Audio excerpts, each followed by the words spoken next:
Morning, everybody. Good morning. My name is Geoff Wiseman. I'm Director of the Center on Public Diplomacy here at USC, and on behalf of the Centre and the Norman Lear Center, I want to welcome everybody to this workshop. But let me say first how very grateful that we are, both at the Center on Public Diplomacy and the Norman Lear Center, for the Annenberg School Dean's Fund for making this workshop possible. Now, the fund that I mentioned encourages three things. One of them is an international activity or perspective. The second is an innovative perspective. And the third one is that the activity should have an impact on the real world. And I think that this workshop addresses all three of those issues very nicely. Now, the workshop itself was basically conceived in response to, I think, rising interest in this phenomenon of celebrity, well, what has variously been described as celebrity activism, celebrity politics, celebrity humanitarianism.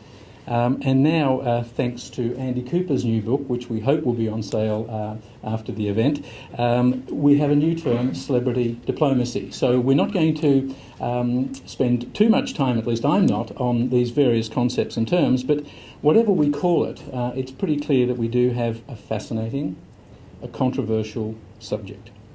And I think it's true to say that a conversation has been percolating for several years now, and I think it's just becoming a much more robust debate. And including, you will notice, articles appearing in some academic journals, no less, Global Governance, to name one of them. And so what we wanted to do for this workshop was to basically consider not just what celebrities themselves do, that is to say, the causes they promote. We wanted to look at things like genocide in Darfur. We wanted to look at the notion of defending human rights, what celebrities do to promote debt relief and development in third world countries. And we also wanted to see what celebrities were doing in terms of protecting the environment. Now, it's pretty clear that we have some very big questions that we all want to address. And I think some of these include whether celebrity diplomacy, or whatever we call it, is really new, whether it is accepted widely or legitimate, whether it's more widespread today than it was, say, 15, 20 years ago. We're interested in whether it's more sophisticated, more institutionalised than it has been in the past. We want to know whether there is, in fact, a clever use of what's called soft power, not just in the United States, but by other countries around the world. We also want to know whether we are investing our emotions, our time, and perhaps our money in celebrity activities, and whether this is a sound investment. And the bottom line question may well be, does celebrity diplomacy, celebrity activism help or harm? Now, these are just some of the questions, the bigger questions that I think we are trying to address in this workshop. Now, at the same time, there are some less obvious questions, and this occurred to us as we started developing this workshop.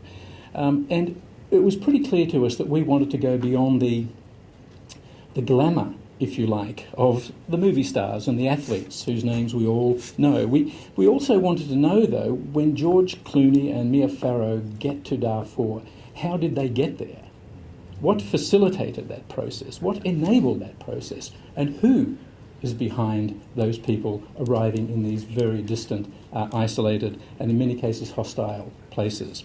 And so we were particularly fascinated with this question, both at the Center on Public Diplomacy and the Lear Center. And we wanted to look at this question of how celebrities are in fact supported, encouraged, guided, counselled, etc. And so we wanted to look at this group of people, this group of practitioners that might be called facilitators or enablers of the celebrity activism process. And so for our roundtable, we did in fact invite a number of people, administrators at the United Nations who run the Goodwill Ambassadors and Messengers of Peace program. We wanted to invite people from some of the agency foundations here in Los Angeles, and we wanted to ask political consultants and others to engage in this particular dialogue. And so we're delighted that many of these practitioners, the professionals who do this behind-the-scenes work, will be here for the workshop and for our roundtable in the next session. But first, we do have a panel of two very distinguished academics, and they, I'm hoping, will set the parameters and perhaps a framework for our discussion. So I now want to actually turn the workshop over to my very good colleague Chris Smith to chair the first session. And once again, I want to thank you all for taking the time to bring your expertise and your experience to this workshop, and a very hearty welcome to you. Thank you very much.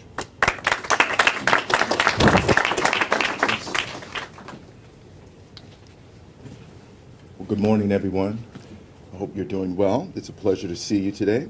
I wanted to thank Jeff Wiseman and the Center on Public Diplomacy for inviting me here. I wanted to thank Doug Kellner and Andy Cooper for sharing this morning's panel with me. And in light of Jeff Wiseman's comments about how new all of this is, I just wanted to spend a few moments delving into some of the historical parameters of this issue, some of the shifts that have occurred in our media landscape that have contributed to the utilization of these celebrity figures toward these diplomatic efforts. So very quickly, it's clear that one can't separate public diplomacy and the utilization of celebrity toward it without thinking about some of the effects mass media and new media have had on the body politic. When you think about the zenith or the initial heyday of mass media, you think about the movement from print journalism to radio and to the dawn of electronic media. And with electronic media, you had the attachment of particular social communities and individuals to particular figures. So a figure like a boxer like Joe Louis in the 1930s could become symbolic of the black cultural public sphere as well as the American public sphere generally. So with the advent of mass media in the early 20th century, you had this connection between people in the public sphere and these unique figures. Governments began to pick up on this, so not coincidentally, in the 1940s, with the advent of the war effort against the Axis powers, Joe Louis becomes part of the symbolic effort to generate support for the war. So you begin to get this collusion between nation states, celebrity figures, and subaltern publics all at the same time. Simultaneous to that, also in the 1940s, celebrity figures like Paul Robeson began to recognize the way in which they could marshal the synergy between their public image, and in Robeson's case, the work he did as an actor, an artist, an athlete, with his private stature. He could arrive at a certain synergistic balance and contribute his efforts toward causes worldwide, internationally. So he ventured to Russia, he ventured to Wales on behalf of the miners in Wales. So you see very quickly from the advent of this mass media period, the formation of a kind of internationalist perspective around it. Recognizing this, politicians politicize these efforts. And you have, in the beginning of the 1950s, during the Cold War and the McCarthy period, this demonization of celebrities who dare to mix politics with their artistry. Nevertheless, jazz diplomacy grew alongside these efforts to squelch celebrities' political work. So in the late 50s, early 60s, you had American jazz figures like Louis Armstrong and Dave Brubeck sent overseas to facilitate a kind of positive image for the United States abroad. So you have all of these asymmetrical movements going on around celebrity politics and their mass mediation, stretching from the 30s through the early 1960s. Of course, as the 60s progress, celebrities become even more overt and radicalized with their politics. This leads, obviously, to the kind of demise of a kind of appreciation for legitimate political figures in the domestic context, when in the 1970s you have the Watergate scandal and the kind of diminution of legitimate elected officials. Reagan fills that vacuum in the 80s with a whole new way of imagining the way in which a figure could be both political and part of the entertainment realm at the same time. At that same moment, you get the rise with entertainment figures like Bob Geldof filling the void of the neoliberal state's eradication of other measures of assistance for developing people, a filling of that void with artistic projects like Live Aid that seek to help others by alternative means. Now coming up to the present day, from the 1990s forward, you see a further kind of blending and proximity between celebrity and political figures. And out of this, celebrities continue to internationalize their efforts. So now we see celebrity figures like Angelina Jolie lending their efforts toward diplomatic agendas and steeping themselves in a certain amount of grassroots diplomatic expertise and lending that expertise their celebrity aura and stature and access to voices. So we see very clearly now an explosion of celebrities being attached to particular global causes, whether it's Leonardo DiCaprio's efforts on behalf of the Green Movement, or campaigns that use celebrity figures like the I Am African AIDS initiative that proved so controversial. And of course, the governing figure over all of this, trend-wise, is Bono, who has a more, if you've read any of the work of the gentleman up here, you know that Bono is very much the diplomatic, celebrity diplomat, even more than Geldof, who's more of a cantankerous provocateur. That might be something we can argue about. But you have this explosion of activity in this space, which leads me to the question that will set off our initial conversation. In recent years, we've seen an acceleration of an abiding trend whereby celebrities of all sorts have become more visible participants in debates and actions concerning a wide range of international, political, and humanitarian issues. On balance, this has been a good thing. And we're going to debate now to what extent our panelists agree or disagree, beginning with Doug Kellner. The question that Chris has posed to me has sort of animated my activities.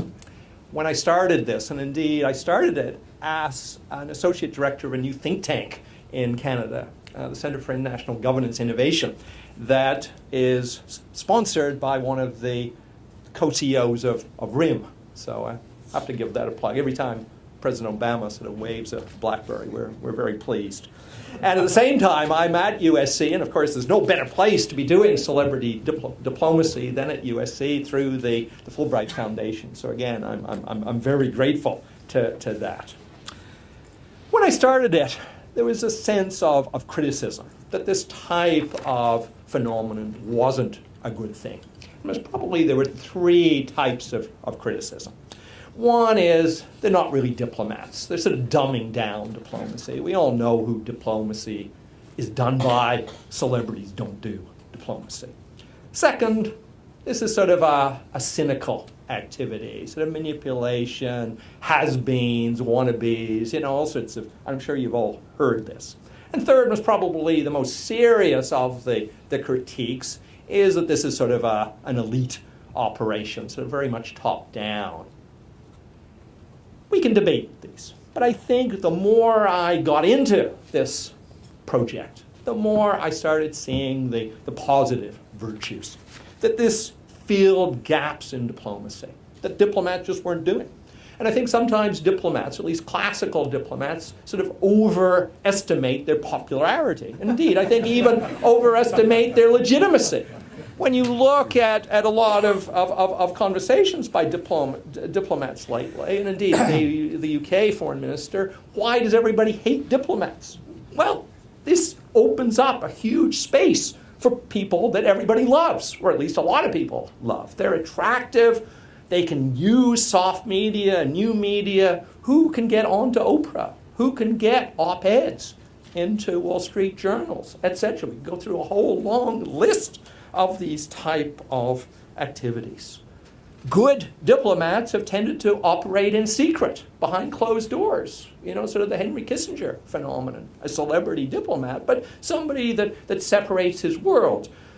The types of people that I'm interested in, Douglas and others in the room, are out there. They're looking for sort of space in the public sphere. And this Oprah, again, soft power, politics of attraction, all sorts of things. When Joe Nye talks about these types of activities, they very much plug into the role of celebrity diplomats. Yes, there's been problems. Yes, some individuals don't do a good job, or I should say didn't do a good job. I don't think I'm ever going to go out on a dinner date with Ginger Spice. I mean, Ginger Spice is somebody that you can always bring to the table and say, this was not a good idea to have Ginger Spice as a UN goodwill ambassador on reproductive issues, sending her off to the Philippines. You know, also it's sort of a problem that the Spice Girls were going to sort of stay famous forever and ever.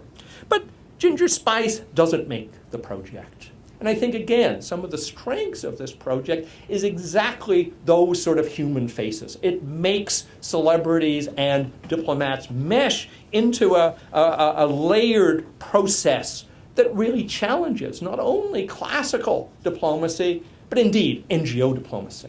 There's a huge debate, and it's one of the things we can bring out, that NGOs do a fantastic job in the front lines. But I would ask you, even sophisticated people in the audience, whether you could name more than one or two sort of heads of NGOs.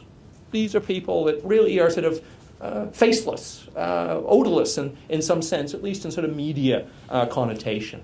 Oxfam is a good example that embraces celebrity diplomats, but most NGOs find it a phenomenon that's problematic. It's also a multi-layered process. I think there's a huge difference between the sort of top-tiered, mainstream celebrity diplomats that I'm most interested from a number of other adjacent phenomena. When I'm talking about celebrity diplomats, I'm not talking about Madonna. You know, politics of adoption doesn't really sort of have much of a connotation about diplomacy.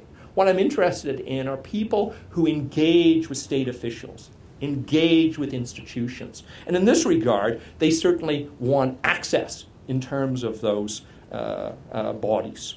They also use a certain style. And again, the reference to Bono is a good example. He is the exemplar of a charming type of diplomacy. You might say he's manipulated by the behind the scenes. He's certainly calculated, but he's charming and hardworking. And this, I think, is a very interesting component to it. There's two other types, though. And again, Chris has mentioned one of them. The sort of provocateurs, the people that I mention as sort of the anti-diplomats. Some of these, of course, do very good work, but again, it stretches the notion of diplomacy. Bob Geldof, he's everywhere. You know, I was at the G20 Media Center a couple of weeks ago. He's there. He's bouncing around the room. He's giving interviews to Al Jazeera, all sorts of different media. I mean, he might not be as famous as he was 20, 25 years ago as a pop star, but he's certainly very well known by media representatives. Mia Farrow, also sort of stretching the bounds between diplomacy and anti-diplomacy. As soon as you come out and start talking about the Genocide Olympics, is this diplomacy? Again, we can talk about this. Harry Belafonte, a colleague of mine, Jorge Hein, has just done a nice little op-ed for the Jamaica Gleaner on the 50th anniversary of Harry Belafonte's performance at Carnegie Hall. But as a diplomat, even though we can love Harry on all sorts of things, when you call President Bush the biggest war criminal in history, with President Chavez in attendance, probably this sort of stretches our notion of diplomacy. And of course, Sean Penn, Brigitte Bardot, we could go through a long list of this. The other aspect, and I think it also gets into the question of value. I think the mainstream celebrity diplomats are most valuable when they're sort of building momentum, building sort of enthusiasm for issues. But there's another strand of celebrity diplomats that, of course, come from the business side that have a huge amount of efficiency as well. Once more, this is a layered exercise. I don't think I would call Warren Buffett a celebrity diplomat. He's sort of more of a classic 19th century philanthropist. He gives money. He's got a lot of money. He's not all that interested in a lot of international issues. What do they say? Warren Buffett has two interests in life, making money and playing bridge. But he also is very generous with $30+ billion to the Gates Foundation. Bill Gates is much more the type of celebrity diplomat on the business side that I'm interested in. He's somebody that when he visits Bangladesh gets bigger reception than countries, leaders from most G8 countries. So certainly we have to take him. His foundation in 2005 spends more on health than the WHO. Again, this doesn't say much about global governance, or maybe it does say a lot about global governance. But what it does say is that Bill Gates is filling a gap. And then finally, on sort of the anti-diplomacy side, there's also somebody like George Soros, who is sort of diplomatic, but also anti-diplomatic, goading, provoking on the Putin regime, in the Ukraine, in Georgia, but making a difference in terms of democracy component. To finish up then, what I really see as the value, and it comes back to Chris's point again about jazz diplomacy, about State Department diplomacy. Yes, this has had big successes in the past. But what we're seeing now is sort of a hybrid diplomacy where these type of celebrities do different things at the different times. And they're famous as well as when they're doing the celebrity diplomacy. The days of Audrey Hepburn, when she sort of does this in retirement, is very long gone. The three best examples, of course. Bono. I talk about sort of Bonoization of diplomacy because I think he sort of stands out in this regard. He's an insider, he's an outsider, he uses all the sort of politics of theater that Douglas is interested in. He uses the club model. He gets bilaterals with George Bush, Tony Blair, anybody he wants in the G8 setting. But at the same time, he uses that sort of theater in having big concerts, Rostock, all sorts of activities. And the final thing that Bono, and it shouldn't be underestimated, is the mentor-mentored sort of phenomenon as well. He is mentored, yes. He searches out. I'm sure he sort of would look to USC. Certainly he looked to Geoffrey Sachs, for mentorship. But at the same time, when you look at Hollywood, you see that Bono has mentored an awful amount of celebrities in this town. And he does it on a global basis. He does it with diaspora representation, Wycliffe Jean in Haiti. He does it on a global basis, even in terms of language, where he has people, Youssou N'Dour from Senegal, and sort of the cross-civilizational aspect. Sometimes these people are cut out. There's a great photo of Bob Bono carrying a data a briefcase along, and it's being carried by Youssou N'Dour. But in most photos, Youssou gets chopped out, so it's only Bono and Bob that get press coverage, at least in North America. Second, of course, George Clooney. Very cautious, very interesting, but again, building up that sort of coverage. I was in India a year ago. Some friends invited me to a very nice hotel, the Imperial in Delhi. I go there. I pick up, there's lots of newspapers, even in English in India. I pick up the newspaper. There's headlines. George Clooney eats dinner at the Imperial Hotel with the Minister of External Affairs, the Foreign Minister of India, with George Clooney in a private dinner. He's going off to Jaipur to meet Indian peacekeepers, the Southern Command. This is an amazing thing that he has access to. There's probably a lot of people who haven't seen too many George Clooney movies, but he's got that access.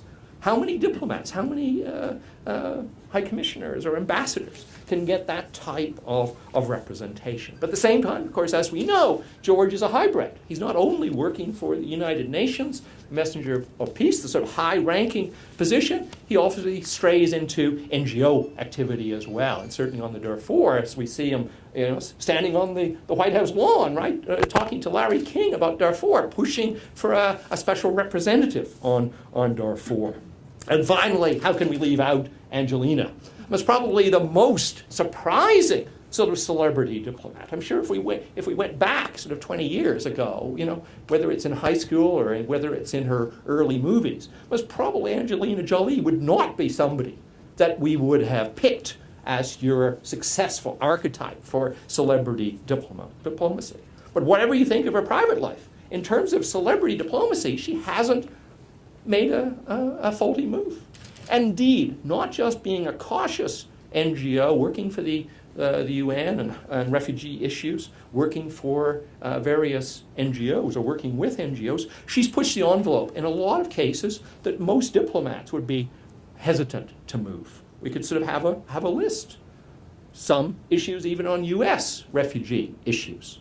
Going to Baghdad, talking about the plight of refugees in Iraq when this type of issue is not given much publicity. Criticizing Thailand for its treatment of Muslim minority would-be refugees. Again, this is a very interesting case. So even though Namibia births and adoptions and all sorts of things get some of the attention, we should not fail to see that this is a very successful case, and again, a successful case for the UN. There are obstacles, and indeed, every time I push forward with this, I thought this might have a sense of fatigue. Bono talks about fatigue.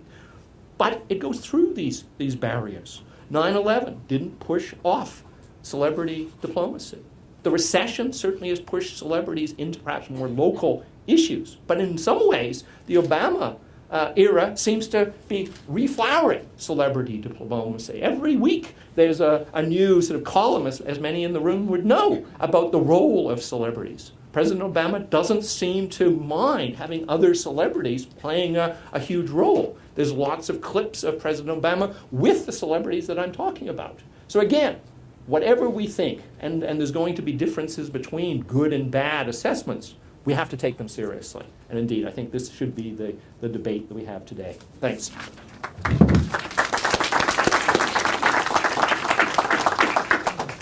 Good morning. Yeah, hello. Good morning. I have some comments today on Andrew's book, Celebrity Diplomacy, which is published by Paradigm Press, that also published my 2005 book, Media Spectacle and the Crisis of Democracy. So I'm going to comment on both Andrew's book and give my own analysis to supplement his account of celebrity diplomacy by drawing on my work on media spectacle. In fact, in an era where media culture is arguably at the center of politics, both in elections and governing, it is not surprising that celebrity diplomacy is growing in scope and perhaps significance. And Andrew Cooper is to be congratulated for writing the first book that I'm aware of that investigates in detail the history, forms, and consequences of growing celebrity diplomacy. Moreover, Cooper raises questions concerning its relation to traditional diplomacy and whether it has largely positive or negative effects, or, as I will argue, is highly ambiguous and hard at this point of time to generalize about or appraise in good-bad dichotomies. Now, in framing his subject, Cooper signals the history of celebrity diplomacy and makes it clear that celebrity diplomacy has been around for a long time, with Hollywood stars like Audrey Hepburn, Gregory Peck, and Danny Kaye promoting global issues and associating their celebrity with helping to deal with social and global problems, mostly in work with the UN. And of course, Princess Diana briefly became perhaps the most publicized celebrity diplomat of a certain era before her tragic death. And Christopher did a fantastic job of giving a historical background and overview of celebrity diplomacy in the U.S. context since World War II up to the present. Now, the other virtue of Andrew's book that has already been signaled is he carries out well-documented and extremely interesting case studies of Bono and Bob Geldof's intervention into celebrity diplomacy that he stressed in his presentation. But there's also a great chapter on Davos as a site of celebrity diplomacy where diplomats, politicians, intellectuals come together to publicize certain global issues. Now, while Cooper is generally intrigued with celebrity diplomacy, as I am, as a student of media culture, he also calls attention to its defects, such as the danger of celebrities deflecting attention from possibly more serious diplomatic efforts, or informed professionals as spokesmen for issues. He's aware of the dangers of amateurism and celebrity diplomats blundering or discrediting good causes.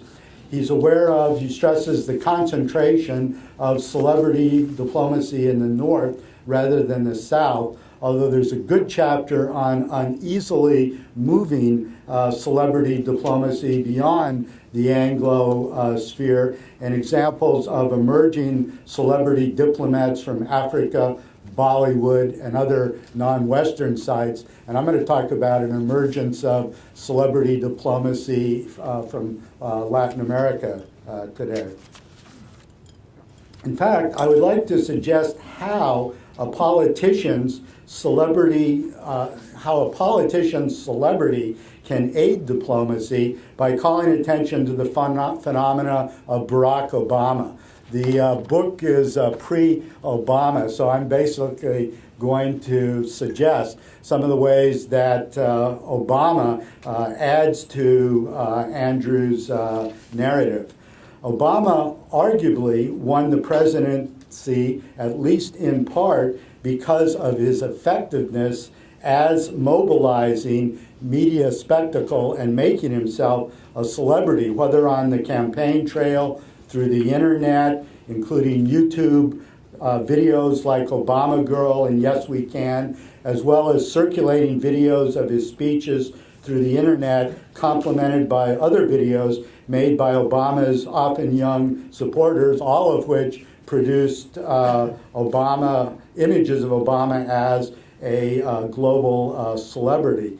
Clearly, by the end of the long presidential campaign, Obama emerged as a celebrity of the highest order, receiving rock star adulation wherever he went. In fact, I want to be bold enough to argue that Obama is now the world's super global celebrity, bar none, and we'll discuss how he's been using this to promote his agenda. In fact, both during the campaign and now in his role as president, Obama has used his super celebrity status to engage in public diplomacy for his agenda.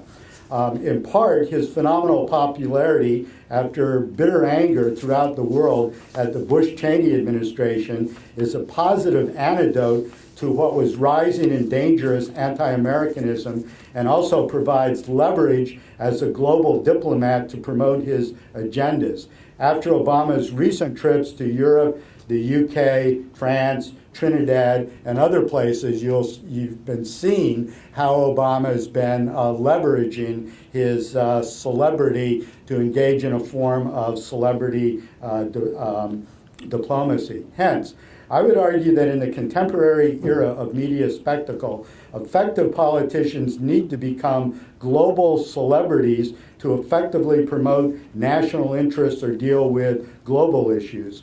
Andrew notes how Bill Clinton and Nelson Mandela have used their superstar celebrity status to promote global issues and engage in celebrity diplomacy after their terms of office. And I think that in the current era of always escalating media spectacle, it is likely we'll see more politicians, both active and formerly retired, as celebrity politicians and diplomats, using their celebrity status and access to the media as an instrument to push through their issues or agenda. As for appraising celebrity diplomacy, either through entertainers or celebrity politicians, Cooper is generally positive, and I would, for the most part, agree with him. While there's not really much in Cooper's book about the Bush-Cheney administration, I would argue and have argued in books and articles that the Bush-Cheney administration's failed unilateral and highly centralized diplomacy, or anti-diplomacy if you prefer, shows the need for a broad range of diplomatic efforts to grapple with global problems ranging from official, national, and global institutions and diplomats to NGOs to celebrity diplomats.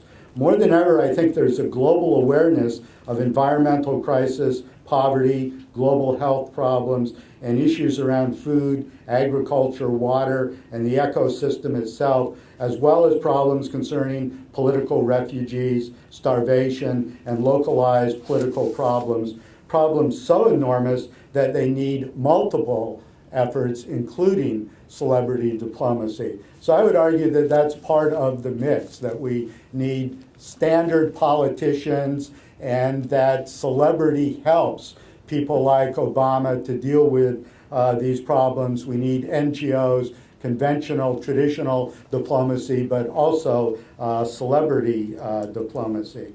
Now, as noted, Obama's recent world tours and meetings with European, global, and Latin American leaders show how politicians are becoming all over the world major celebrities, and how celebrity politics is becoming normalized as an important, perhaps key, segment of global and regional politics. Looking at last week's meeting in Trinidad with leaders of the Americas, it's clear that celebrity politics has come to dominate the world stage. The major superstar celebrity diplomat in Latin America for the last 50 years is Fidel Castro, who's obviously a celebrity superstar diplomat. And we see now that Hugo Chavez has been following Fidel's use of the media and producer of political spectacle. And whatever you think of Chavez's politics or his tactics, it's clear that he is a master of media spectacle and celebrity politics. In his trip to the UN a couple of years ago, he appeared after George W. Bush and roamed around the stage saying that he detected the smell of sulfur, and perhaps the devil had just been there before him, and took some slams at the Bush administration, which, whatever you think of this as diplomacy or behavior, was great political theater and great performance art that got global media attention.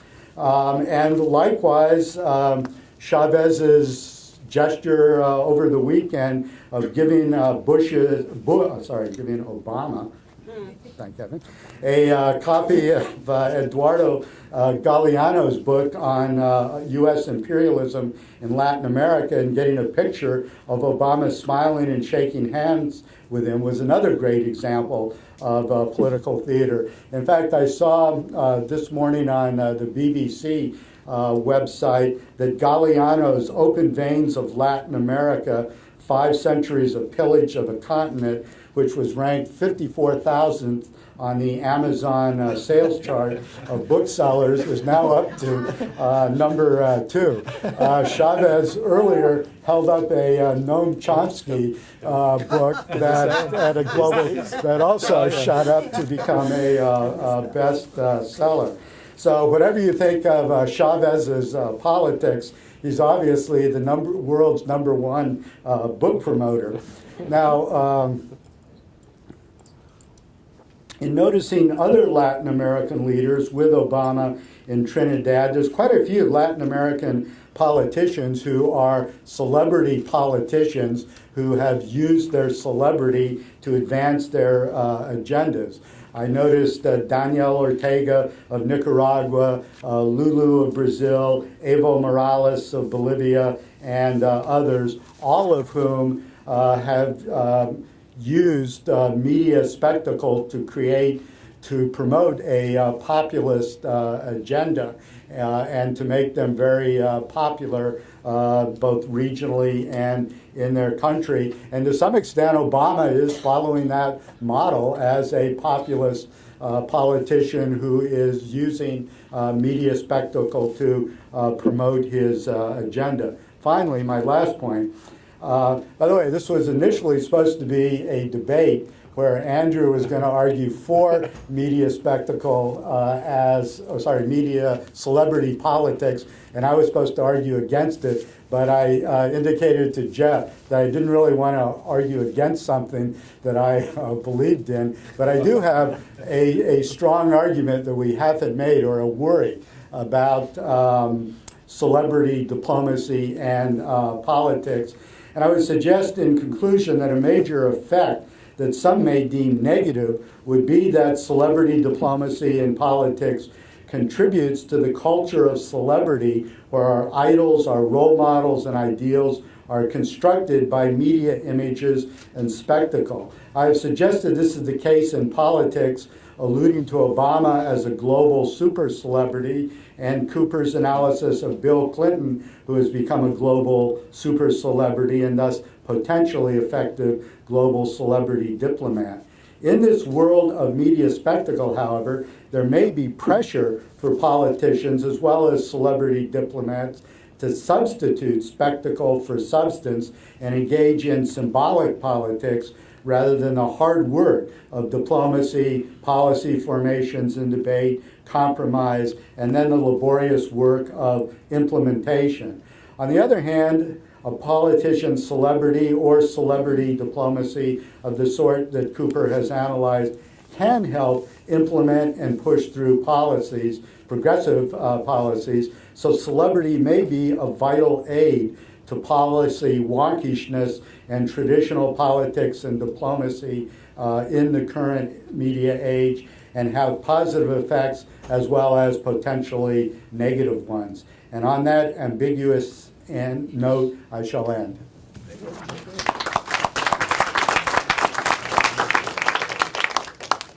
Well, thank you, gentlemen. Leading back in to our questions, I wanted to pick up on one of the themes that Doug Kellner had raised, which was Obama and the cult of celebrity surrounding him. And in the class on celebrity and politics that I taught for comm management master's students at Annenberg, we had the good fortune of talking about this while the campaign was coming to a head, and it was one of those convenient teaching moments that you yearn for. And we talked about this in terms of the huge crowds that followed Obama and how Obama's opponents politically used notions of the crowd as a way of kind of reducing his stature relative to that level of support. But what I want to move toward, because I really am not sure some of the things that you actually were talking about fit in with that version of spectacle. That version of spectacle is very clear. It's very much something that we can think about. I'm thinking now about Obama's use of social media to generate his cult of celebrity, and I'm struck by how very recently over tax weekend, when we were all turning in our taxes, Ashton Kutcher, as we were racing to file our taxes, he was racing to be the first person on Twitter with 1 million followers. Right. And if you follow this issue, he challenged CNN, which he deemed to be representative of the old media and the old political guard, to a duel. Who would be the first to get to 1 million followers? And Ashton Kutcher won.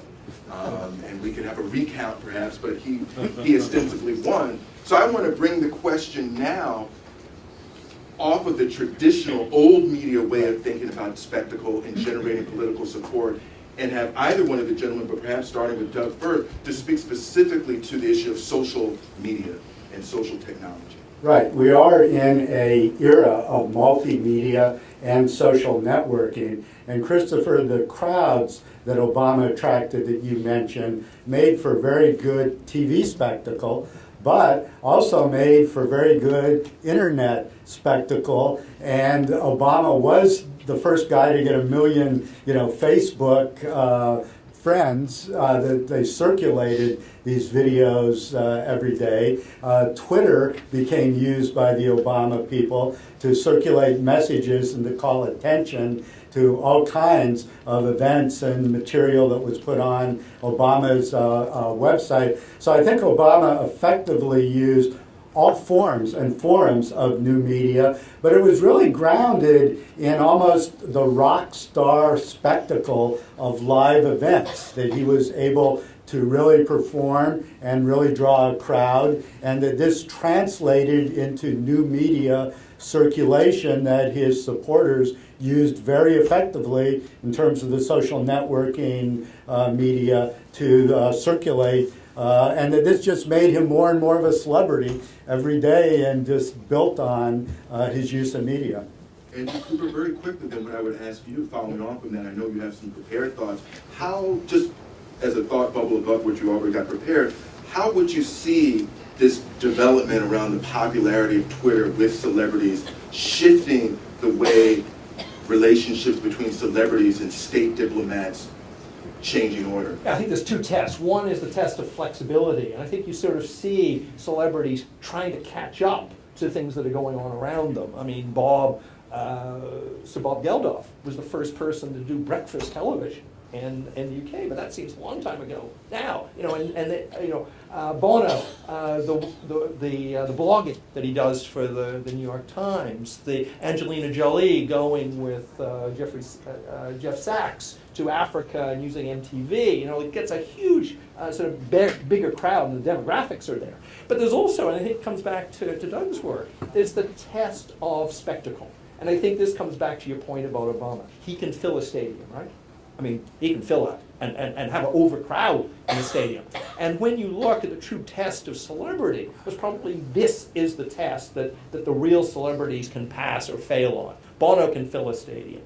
You can sort of go down the list. And of course, people that we would also see as celebrities outside of the sort of the narrow confines I'm looking at, whether it's John Paul II, whether it's the Dalai Lama, they can also fill a stadium. So this gives them a real sort of potent combination. If you can use sort of this new flexible, quick agility of the media, plus you can mobilize it to have this type of theater. It's an amazing combination. So I guess Ashton Kutcher won't be a diplomat anytime soon, because I doubt he could fill a stadium. He might have 1 million followers, but I don't know if he could actually fill a stadium if that's the test. But he's a conduit, yeah. I'd just add a couple of criteria here. In addition to filling a stadium, you have to get it out, the images of it, into the mainstream media like television. But then if you can circulate it through multimedia, I mean, for politics, that really creates, political celebrity that can translate into power, really.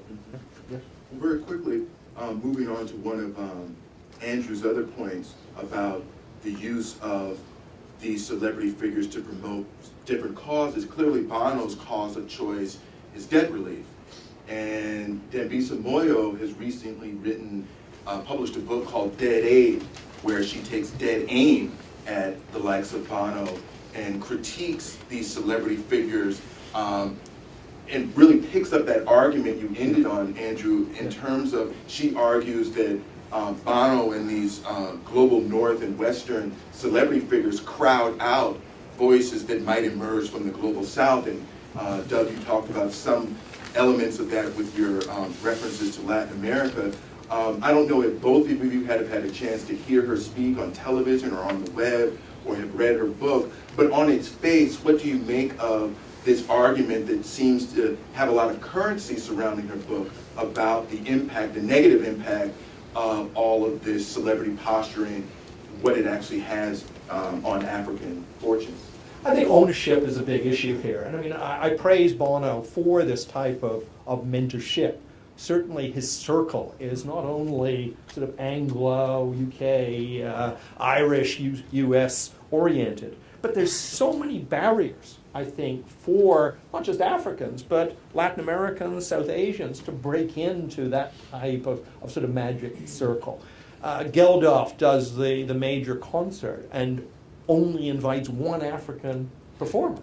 I mean, he rushes around. He goes from Hyde Park to Versailles, but this is, a pretty minimal component of that type of thing. And of course, unfortunately, many of the states in the South don't really encourage this type of flexible. There's a degree of opportunism. You break out somebody, through the UN system. George Weah is a good example. I mean, I don't know how many people know George Weah. Football player, soccer player of the year in Europe, 1995. Plays for a very famous Italian team. Goes back to Liberia as a UN Goodwill Ambassador. And almost overnight declares himself a presidential campaigner, a presidential candidate. And I mean, this is the sort of problem that you elevate somebody. This guy's got lots of fame. He's a good person. He seems to have done a good job for the UN. But he wants more than that. He wants, in a sense, to win that zero-sum game that many of the elections in the South are.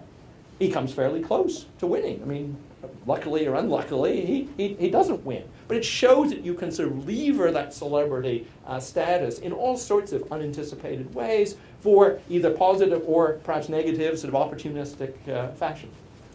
As for alternatives in the South, Andrew in his Davos chapter has some comments on the World Social Forum. That's sort of a more southern, more developing countries' alternatives to the Davos conference, which has used celebrity politicians and other celebrities to promote more progressive agendas on labor rights, human rights, ecological issues, etc. That has actually been was very effective during the Bush years of blocking U.S.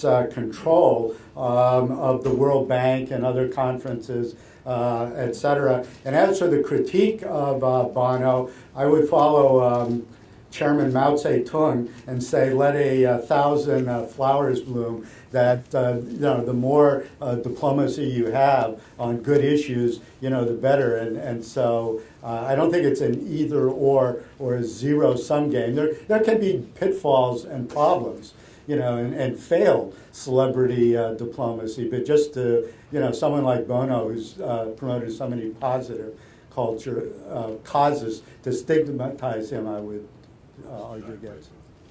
Well, very quickly, before I open it up to the floor, I would just like to come back to Andrew Cooper and posit one of the perhaps limit tests of celebrity diplomacy, and that is the fact that although we're living in the wake of the financial crisis, the resurgence of the state as a planning mechanism for positive social economic outcomes in the world. For a long time, we thought we didn't need nation states anymore. But now in the wake of the financial crisis, even the United States realizes it needs a government that works on behalf of the people. Nevertheless, non-state actors, whether it regards nuclear proliferation, this issue of piracy that's raging off the Somali coast, non-state actors generate so much of what's salient to the geopolitical debates out there. What might celebrity diplomacy have to say about that? I think one of the issues there's so many issues about recession or depression, but one of the pushes, of course, is to go local. And I think this is a very sort of valid response. And you see this. I mean, if you follow a lot of the websites about, say, George Clooney and Darfur, saying, we've got problems here. Why is George always spending time in Darfur when he should be spending time in Michigan or California? And I think this is sort of a natural response. And I think this is one of the really engaging aspects of celebrity diplomacy, is that despite this pressure, I think, to go sort of local, go parochial, the real top celebrities have maintained that sort of sense of globalism, even at the expense. Brad Pitt did move to New Orleans. Exactly. Good question. And I mean, and this probably is a really good test, because Brad Pitt was obviously mentored.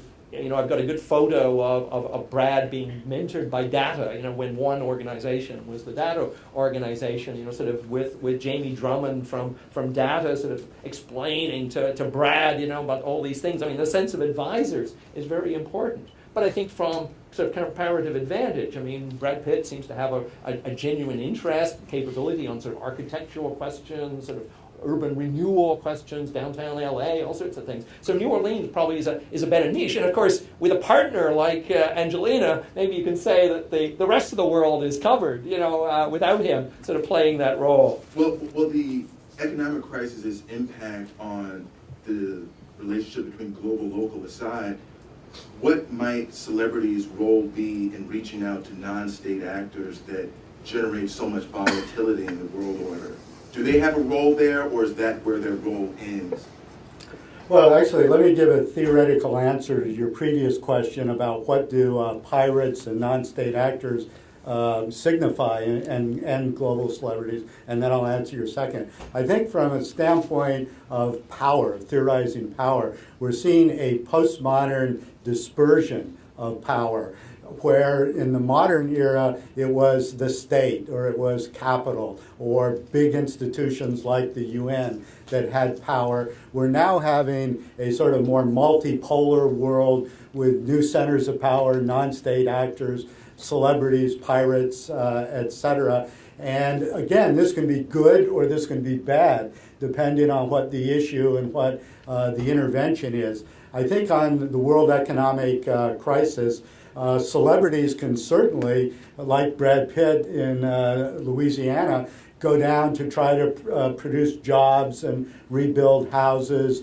So you can have a micro-politics of dealing with economic crisis on a local level with celebrity or local group mobilization, as well as Obama, giving millions of dollars through, stimulus packages or the IMF dispersing money. So again, there can be, in a more postmodern world, multiple solutions to political problems and multiple actors, and it's not just the old state ones. Andrew, if you could just Okay. I'm just one hot pursuit on Yeah. sort of the criticism of celebrities. I mean, what really intrigues me is the difference across the Atlantic in terms of who criticizes celebrities. And I think it sort of comes to the crux of your last question. In the United States, it tends to be conservatives who don't like celebrities. It's liberal Hollywood, all the words that if Fox don't like, universalism, transnationalism. These are the things that celebrities embrace, I think. They go beyond a sort of a simplistic notion of national interest. And I think in this regard, they have a lot of sort of credibility because, they're global stars. They operate in a global sort of reach.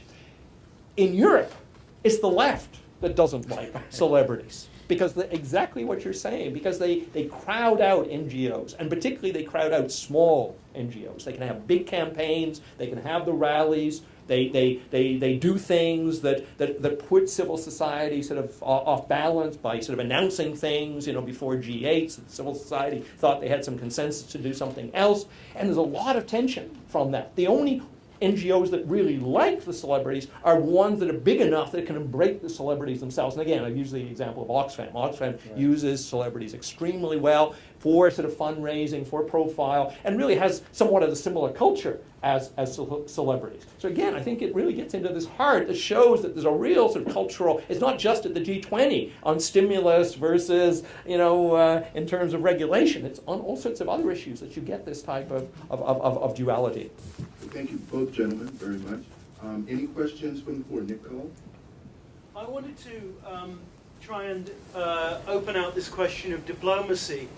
And if diplomacy is another word for somebody acting in the international sphere in the conduct of foreign policy, I wonder whose foreign policy do you see these people acting out? Obviously, in some cases, they're working for an international organization, sometimes for an NGO, sometimes for a nation state.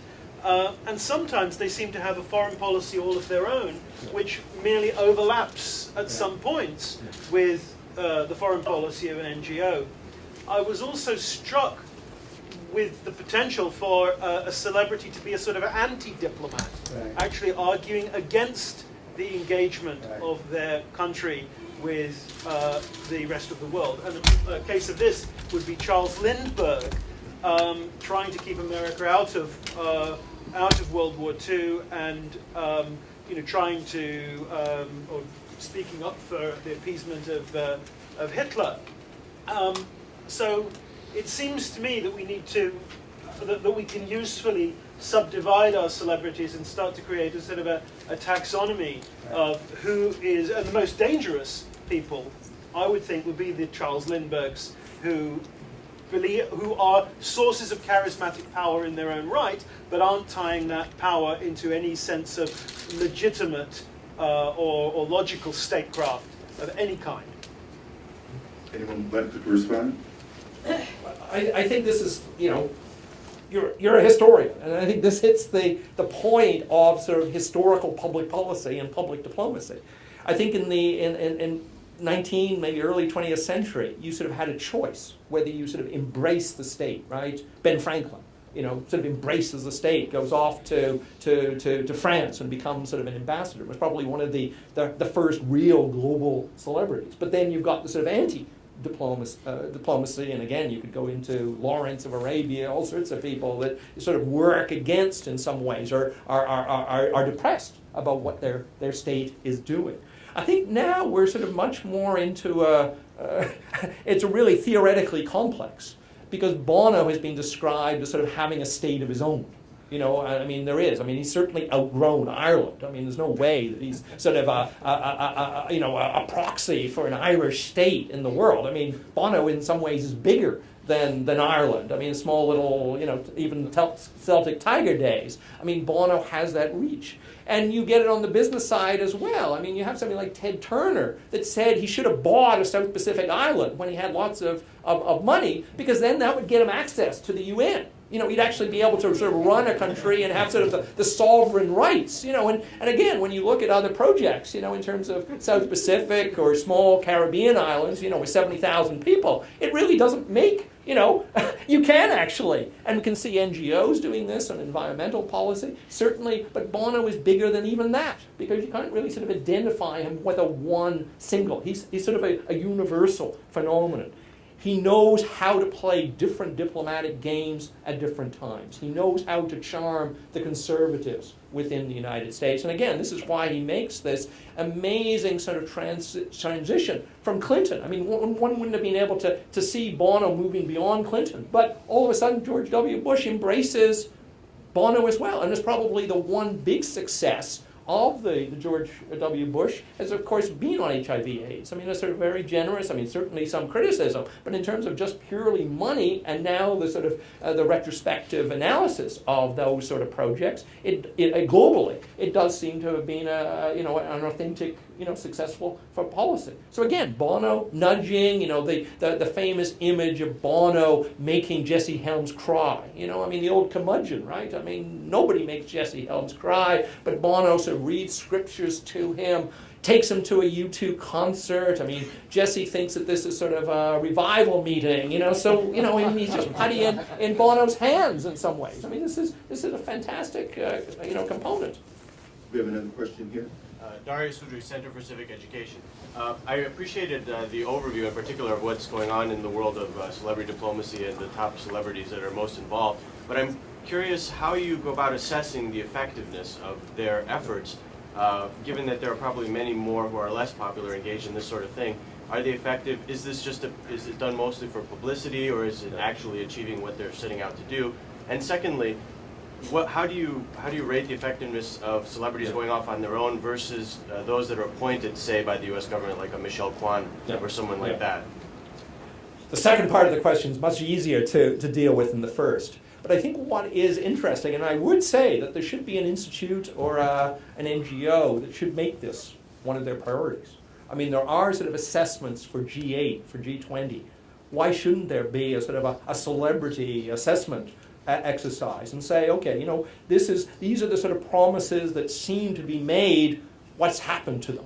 And of course, Data One has moved in those ways themselves. They certainly make assessments of countries. But again, I don't think people have made those sort of qualitative assessments of celebrities themselves. Well, Inspire Red, for example, which you had in your slideshow, was recently criticized by Rolling Stone for not using the money for what it was supposed to mean. And I think Red shows many of the deficiencies and sort of brought out, I think, a sort of a backlash against Bono that was sort of waiting to happen.